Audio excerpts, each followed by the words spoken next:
welcome to another double RSR. Tonight I'm reviewing Canada versus Cuba 4-2 in the Gold Cup 2023 Group D, and Orlando City SC 4, Toronto FC 0. MLS 2023 Week 22. I ain't got to say much about that. We will deal with Canada versus Cuba first, because that's the one that ended first. 4 goals for Canada. They still finished second because Guatemala won their match. But even if they didn't, the goal differential did not fall our way. But Canada did do their job, mostly, besides 2 penalties and 2 slightly harsh penalties, I might add, and that were converted. Canada did their job. With that being said, Junior Hoilett scores in the 21st minute. Canada gets a penalty.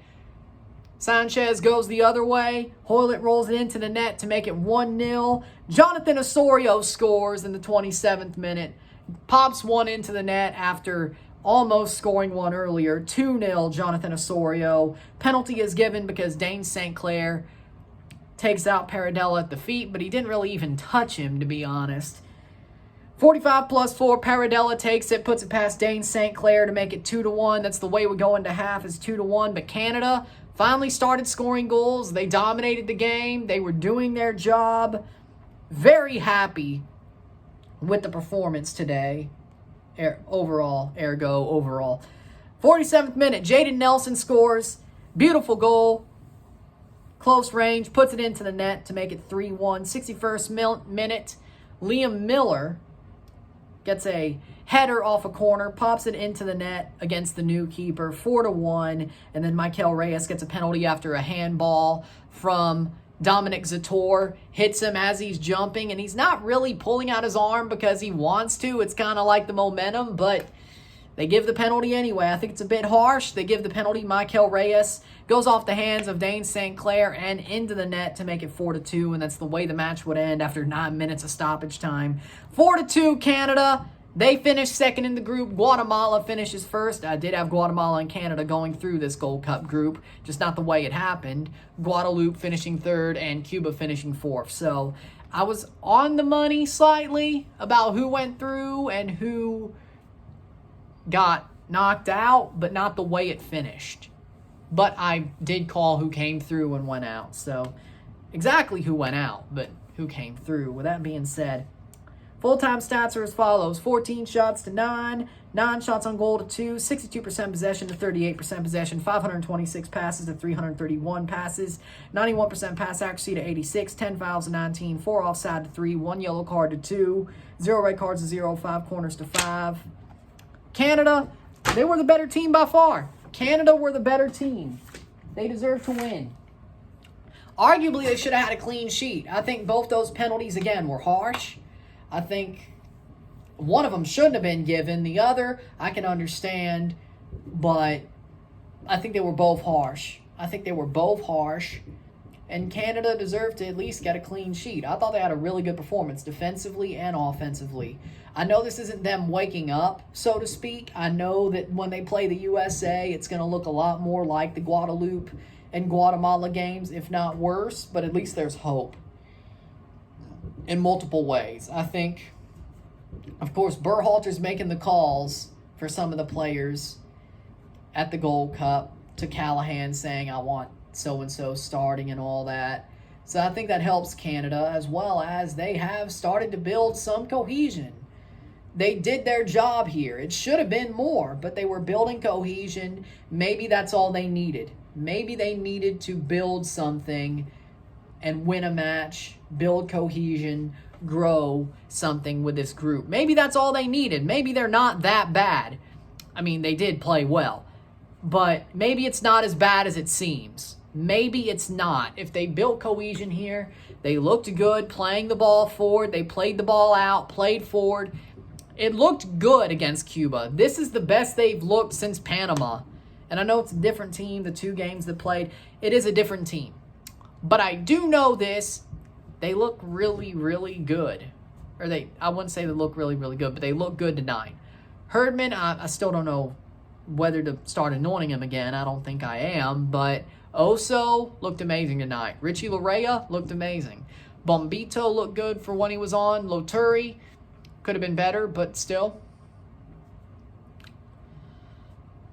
Jaden Nelson looked amazing. It's a good thing they called him up. Jaden Nelson looks amazing in this game. Then, of course, Jason Russell-Rowe, I wanted more out of. Cavallini looked semi-okay. Hoylett looked more like its 2019 self, which is pretty much a 2019-like Gold Cup roster, if we're really being honest. Similar talent-wise. Ali Ahmed is a freaking absolute revelation.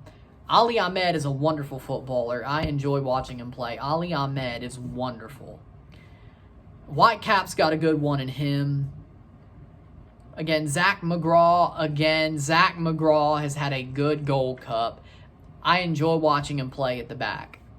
I enjoy watching him play. He should be a locked-on starter for the regular national team, or at least get a run out there. Preferably in one of the legs of the Nations League if they can't have any friendlies, because, Canada's Canada. Right, if they can't have any friendlies, I would like to see him play at the Nations League quarterfinals. It would be amazing to see. I think Zach could build into being one of the better players on the A national team. I believe in Zach. I mean, we need somebody like him. Kamal Miller, he's played well with Kamal. Kamal is there, and he's playing well with him. I think there needs to be a replacement for Scott Kennedy, and, well, Vitoria ain't getting any younger. So, again, I think Zach slots right in. Again, Canada, they had a good game. I'm happy with their performance. I'm happy for them. They're through. They did what they had to do. Cuba were already eliminated, but Canada started to show something. They started to show some belief, some heart, some cohesion. And if they could just build off that, they may have a chance to put those somewhat questionable results behind them and do something in this Gold Cup. The U.S., I think they have a chance to beat. I won't say I think they can, but they have a chance. If they build on something, they have some days, they have some time to focus on this. I don't think Jesus Ferreira is going to score on Canada. I don't. They're not an island nation. I still think the center backs we have, McGraw, Miller, Bombito, are better than whatever Jesus Ferreira's faced, even the Jamaicans. Well, at least close to the Jamaican back line. I think the Jamaican back line, Damian Lowe is good, but I like Kamal Miller. I like Bernard. He didn't play the first game, but I like Bernard, but Zach is better. Point is, or at least just as good. So, again, Jesus Ferreira did not score in that game. Brandon Vasquez did, but it was a tap-in. Point being, Canada has a chance against the United States. It's not a big chance. It's not a great chance, but if they could build something from this week of training and move forward into the Sunday game, they got Sunday. They got Wednesday, Thursday, Friday, Saturday. They got 4 days of training. That's about as much as they had for the U.S. last time, but I think they were building some cohesion. I think they trust each other now. I think the better players are starting to take the lead. I do want Jason Russell-Rowe to start against the USA, but that's neither here nor there over Fubar, Cavallini. But again, I thought Canada played well. I'm absolutely happy with the performance. They deserve to go through. They did their job. Yes, Guatemala won. We're second. But then again, I'd rather play the USA than Jamaica, at least right now. We have a chance to build something to where we could possibly get through. It's not out of the realm of possibility. I mean, there's a reason why they play the games, but I think this is more than a reason why they play the games chance. This is a chance of they can get out of that game. They could go through the quarterfinals. If everything goes to plan, if everything goes right, if this cohesion is real cohesion, if this, what happened today, what Canada built today does last, if this wasn't just them playing a crap team. And Cuba fought. It's not like Cuba laid down. If they laid down, I'd be like, oh yeah, this was just them playing against a team who laid down, and honestly, they should have done better. I still think they should have done better, but Cuba fought. Cuba fought to try to get some out of this match and knock Canada out. So with that being said, maybe Canada's starting to build something. Maybe the baby steps are being seen. Now, is that enough to beat the USA? I don't know, but with Berhalter making some of the calls instead of Callahan, I think we have a chance. And more of a chance than there's a reason why they play the games. No, there's at least a 15-20% chance. I don't know if I'd pick them to win. You'll find out tomorrow. But I'll still hope, and I still think they can. With that being said, Canada, you deserve to go through. Congratulations, Canada and Guatemala, for making it through Group C of the Gold Cup. Or Group D, I should say. Group C is playing right now. It's weird because they played D over C. Do you blame me for making that mistake for 5 seconds? Group D. My bad. Congratulations on getting through Group D. Group C is playing now. Why would Group C go second? It makes no sense. Like A, B, D, C. It makes no sense. Does somebody not know freaking alphabetical order? With that being said, though, right now, as you're watching, as I'm recording, there are 10 teams left in Gold Cup contention. By the time you see this, there will be 8 teams left in Gold Cup contention. And those 2 teams that are going through is Panama and Costa Rica to make that 8. Martinique and El Salvador look like they're going to be eliminated as it stands. So, as it stands right now, congratulations to Panama and Costa Rica. Commiserations to Martinique, El Salvador. If that changes, well, I'm recording this video. So, I can't change that in post. Especially after it's posted. So, if it changes, well, I'll tell you tomorrow. How about that? With that being said, Canada, congratulations. And now it's time to talk about TFC.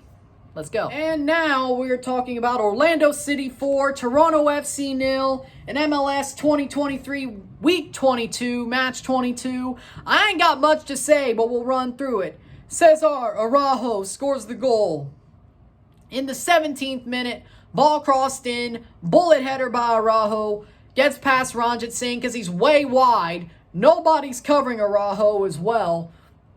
Nobody's even watching his run.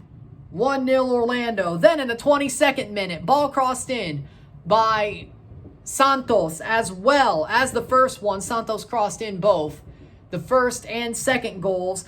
Cross in by Santos. Duncan McGuire runs onto it, but he doesn't even touch it. It goes into Ranjit Singh's near post because God knows what happened. He was wide of the ball. He was a little bit to the left, or the right, I guess. The right of the ball. It goes in. It doesn't even touch off McGuire, but they give him the goal, 22nd minute, 2-0. Ranjit Singh, that's way on him. Santos, McGuire, Ranjit Singh, they all have a part to play in this goal. So honestly, I think they all, I guess that's why they gave it to McGuire, but I guess he was pressing Ranjit Singh, so Ranjit Singh pulls forward. Again, if he was right there, he could have caught it. So I don't know what he was doing there, but my God, Ranjit Singh. Vafanculo de merda. Mavafa Napoli. Mavafa Napoli. Come on now, dude. What are you doing? Oh, there's more, though. Halftime 2-0. But the 77th minute, Dagerdan Thorhalsen scores because Greg Ranjit Singh thinks it's smart to slide out of the box, play sweeper keeper like he's Manuel Neuer, let alone Thorhalsen basically jumps over him, rounds him, and just slots the ball in. Dagerdan Thorhalsen puts the dagger in TFC because, dear God, Greg Ranjit Singh is a fool. Thank God El Salvador is getting eliminated, so we at least have Tomas Romero for the next 2 matches. Not that it matters, but hey, it must be better. Why you have your second keeper as an international as well, I don't know. That makes no sense. 84th minute, Erkan Kara, Mr. Born Offside, pops a ball in to the goal to make it 4-0, and that's the way it would end, 4-0. By the way, in the second half, when those 2 second goals were scored, we were down a man, so we allowed 2 goals when we were equal, and then 2 down a man. It could have been worse, but again, for the second straight year, we go down to Orlando late in the season for nothing. We used to dominate them. Lord have mercy. Full-time stats, 18 shots to 6, 9 shots on goal to 0, 60% possession to 40% possession, 538 passes to 368 passes, 91% pass accuracy to 85, 12 fouls to 10, 0 offside to 1, 1 yellow card to 2, 0 red cards to 1, 8 corners to 2. Now, there's a couple things I got to say, but I ain't got to say much, so this won't take as long. First off, Orlando was on us like wad on rice. They were burning us down the left. Santos is the man of the match. He is the man of the match, no question. Why? Because that man burnt us for the first 2 goals. He was on fire tonight. But that doesn't happen if Toronto actually had a set of balls and a set of belief. What happened for the past 3 days after the RSL game?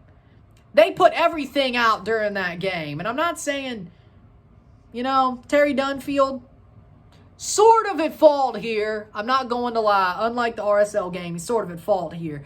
But they showed heart and fight and deserved a draw against RSL. They go down to Orlando, and Orlando's on Toronto like Watt on rice. They're just dispossessing them left and right, center, taking the ball, playing it forward, ping-ponging it like it's the Olympics. Like it's Balls of Fire, whatever that movie was. I think that's what it was called. I don't know. That Will Ferrell movie. Or was it Ben Stiller? No, Ben Stiller was Dodgeball. Whatever. Who cares? Point being, they were ping-ponging that ball around like it was pinball. There's a better joke. Pinballing it around like it was pinball. Toronto had no fight. They didn't even look like they wanted to be there. You don't even celebrate the 4th of July. You should have actually had a heart to play this game, is my point.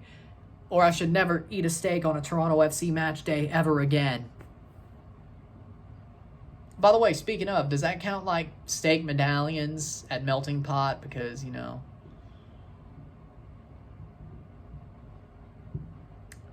if that does, I can't do that either. Hell. Or is it just a big old steak? I don't know. I know that's a stupid superstition to have, but I do. So, I believe it. 4-0. 4-0. Steak because it's 4th of July, right? Good steak, though. I don't know if it was worth seeing Toronto lose, but it was a good steak. With that being said, Greg Ranjitsingh, 2 of the goals were against you. Honestly, no, 3. 3. Way wide of the header. What the hell you were doing on the second one, I have no idea. You're not a ghost. You're a human. Block the ball. The third one, you're not Manuel Neuer. You're a third-string goalkeeper that only got picked up out of the pool because Bob Bradley thought you played well in one game or trained well. I think it was trained well. But either way, and you're from Toronto. And Bob was like, you know what? That's a good idea. I'll bring him in as my third.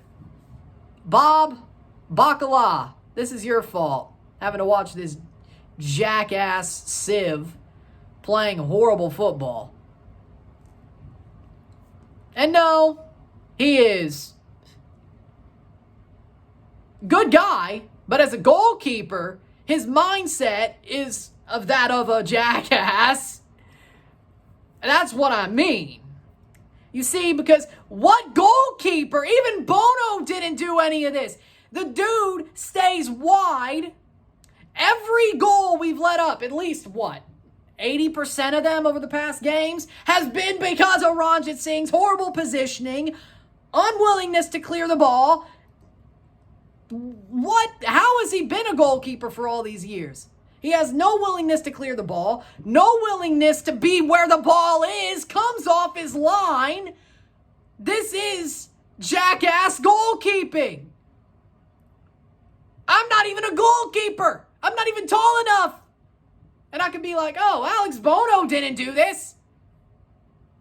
Not on his line. Doesn't clear the ball. Doesn't catch the ball. Like, what are you? You're a sieve.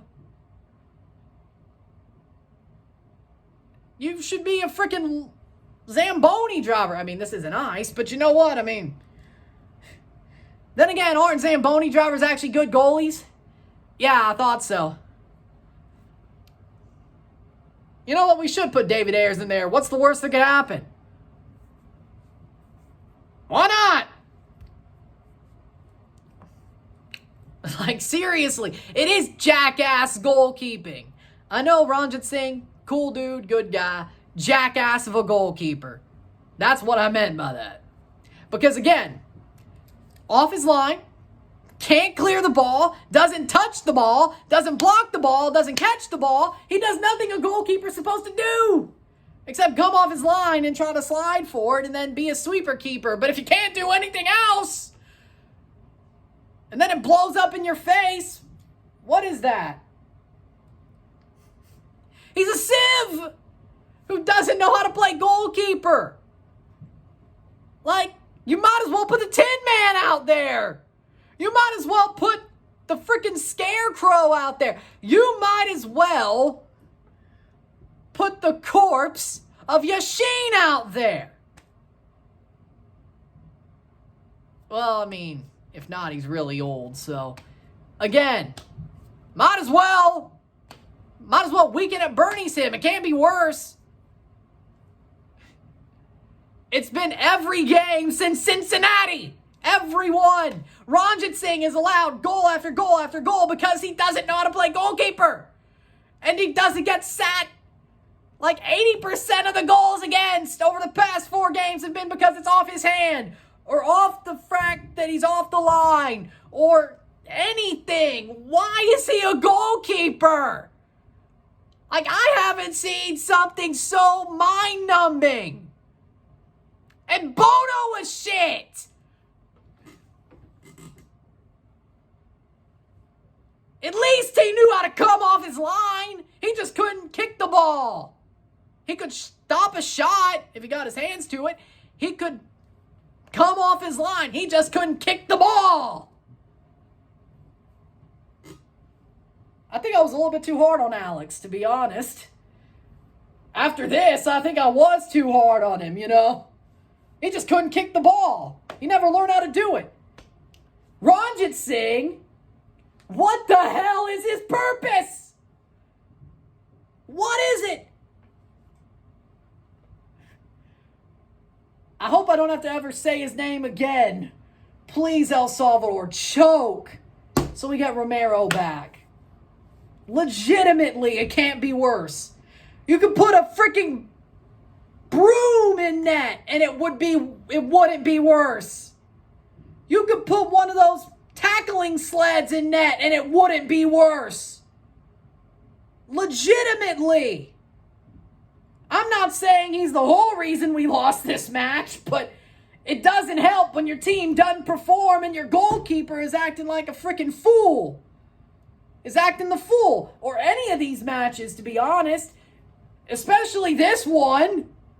He was the whole reason we lost to RSL. I'd say he was the whole reason we lost to Cincinnati. Slightly the reason we lost to New England. But more the reason we lost here. But the team didn't even put him on his back. Or didn't even put them on their back. You would think a goal that he allows puts a battery in this team's back. What are you doing? They don't care. Is he that bad? That this team is like, oh, well, we allowed a goal. They're on us like wad on rice. This fool allowed a goal. We're done. We don't care. That must have been the thought process. But even then, before they allowed a goal, they looked like crap. They were on us like wad on rice. So, did they just not give a shit tonight? Did they just not care? Maron. Vaffanculo de merda. Ma va fa Napoli. Jesus Lord.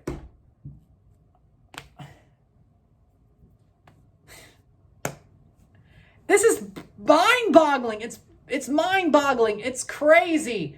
I feel like I'm in Groundhog Day and I'm Bill Murray.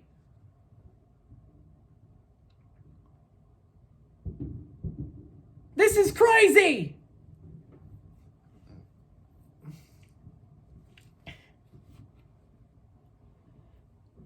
The goalkeeper.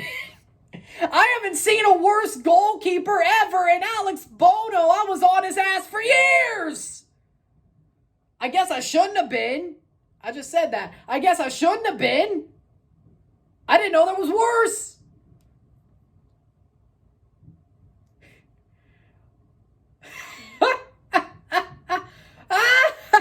Hell, Loris Karius would do better. Concussion or not.